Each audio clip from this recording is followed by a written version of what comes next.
And like the one that flew over the United States, China claims it was just a weather balloon that was blown off course. Joining us now is Republican Congressman Darren LaHood, who has been appointed to a new bipartisan House Select Committee on China. Good morning. Hey, good morning, Larry and Robin.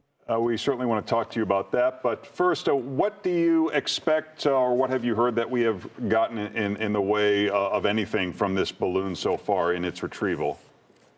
Well, we're going to have a hearing on the House Intelligence Committee to learn evidence from our intelligence officials on exactly what happened.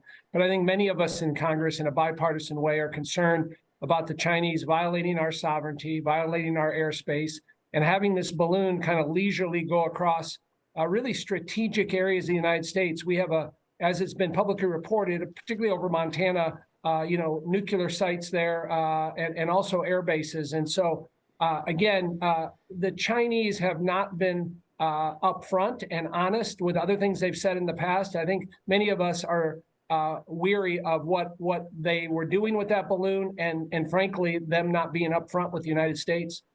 You have said that you tell people all the time China has a plan to replace us, and they're working at it every single day. True? Absolutely. I just got put on the Select Committee on China, which is a bipartisan committee we put together in the Congress. China does have a plan to replace us, and they're working at it every day, whether that's technologically, militarily, economically, or diplomatically. And the quicker we wake up to that, Robin, the better off the United States is going to be.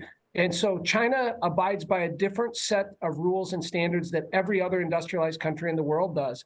And so part of what we're going to do in a bipartisan way is expose the malign activities of China, whether that's in the South China Sea, whether that's with Taiwan, whether that's with Hong Kong, or in Xinjiang. And so this new Select Committee hopefully can bring some resolutions and policy proposals forward to help change the dynamic that we have with China now.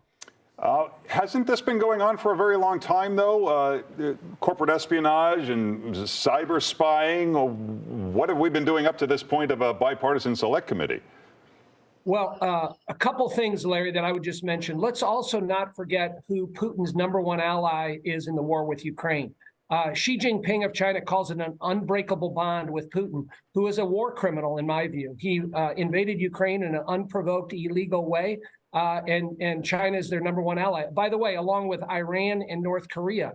And they continue to double down in their support for Ukraine. That's #1. Number two, again, you look at the forced labor camps that they have in Xinjiang and the persecution over 1 million Uyghurs.